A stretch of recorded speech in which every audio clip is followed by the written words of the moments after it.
Assalamualaikum warahmatullahi wabarakatuh. Kami dari kelompok 9 ingin mempresentasikan tentang fenomena relasi agama, masyarakat, dan media. Pembahasan pertama yaitu pada tahun 1949, Inggris menarik diri dari Palestina dan Israel mendeklarasikan dirinya sebagai negara merdeka. Kejadian itu menyebabkan Perang Arab-Israel pada tahun 1948. Ketika perang berakhir, Israel sudah menguasai sebagian besar wilayah kekuasaan Inggris, termasuk menguasai sebagian besar wilayah Yerusalem. Menurut PBB, lebih dari setengah populasi Arab Palestina melarikan diri dan diusir. Tepat di tahun 1967 atau dikenal sebagai Perang 6 Hari, Israel kembali merebut jalur Gaza dan semenanjung Sinai. Kendati demikian, Israel menawarkan diri untuk mengembalikan wilayah yang sudah mereka rebut itu dengan imbalan Arab harus mengakui hak Israel untuk hidup dan memberikan jaminan atas serangan di masa depan.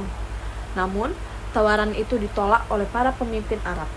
Penduduk Israel yang terus berlanjut di wilayah orang Palestina ini telah menyebabkan konflik dan kekerasan selama beberapa dekade.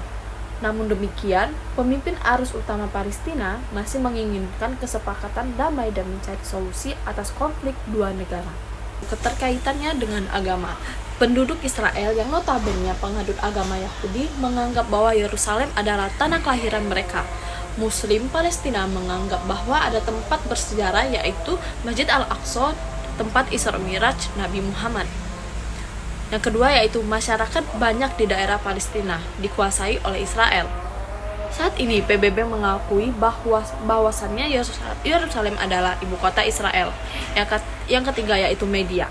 Terbagi menjadi dua bagian yaitu media yang pro terhadap Israel dan pro terhadap Palestina. Pembahasan yang kedua yaitu Islamfobia. Jika dipetakan kepada beberapa isu sentral, Islamfobia menyentuh pada dua hal yaitu terorisme dan feminisme. Muslim di hampir belahan dunia manapun, khususnya di Indonesia, dipaksa untuk memilih, bahkan cenderung benturkan satu dengan yang lain. Pancasila dengan keislaman, agama dengan wawasan kebangsaan. Kemudian keterkaitannya dengan agama, yaitu di mana banyak orang yang melihat bahwa agama Islam itu karena banyaknya terorisme, sehingga menganggap bahwasanya agama Islam adalah agama yang radikal. Oleh karena itu, beberapa masyarakat menjadi terpengaruh karena banyaknya doktrin bahwa Islam itu radikal. Media juga menyiarkan berita mengenai terorisme dan feminisme yang membuat citra Islam itu buruk. Namun di sisi yang lain, ada juga beberapa media yang memberitakan bahwa terorisme itu bukanlah bagian dari Islam. Fenomena yang selanjutnya adalah Presiden Prancis yang dianggap menghina Islam. Gejolak akibat pernyataan Presiden Prancis Emmanuel Macron dinilai menghina Islam menimbulkan kecaman dari sejumlah pihak. Saat itu Macron menyampaikan pernyataan tentang ancaman kelompok radikal Muslim yang ingin mengubah nilai-nilai liberalisme dan sekularisme di Prancis.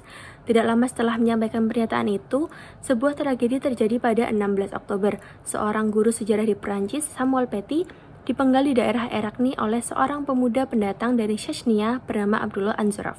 Setelah kejadian itu, Macron langsung mendatangi lokasi. Dia menyatakan pelaku adalah seorang radikal Muslim.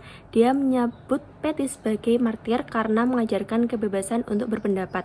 Dia juga langsung memerintahkan supaya aparat keamanan mengawasi sejumlah organisasi masyarakat Muslim dan menutup sejumlah masjid yang diduga menyebarkan paham radikal. Tidak lama berselang, Macron kembali memantik perdebatan. Dia mengatakan Islam adalah agama yang mengalami krisis di seluruh dunia. Pernyataan Macron ini ditanggapi oleh Presiden Turki Erdogan. Dia mengatakan Macron harus memeriksakan kesehatan jiwanya akibat melontarkan pernyataan tersebut. Keterkaitannya dengan agama, masyarakat, dan media di sini yang pertama adalah Presiden Prancis Emmanuel Macron menganggap bahwa Islam adalah agama yang radikal. Karena pernyataan beliau ini, sebagian masyarakat jadi menganggap bahwa agama Islam membawa pengaruh yang buruk. Namun sebagian masyarakat lainnya menganggap bahwa beliau sangat menghina agama Islam.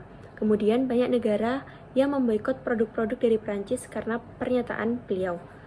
Di sini media menggiring opini masyarakat pada pernyataan yang diucapkan oleh Presiden Prancis tersebut bahwa Islam adalah agama yang radikal. Sekian yang dapat disampaikan oleh kelompok kami, kurang lebihnya mohon maaf. Wassalamualaikum warahmatullahi wabarakatuh.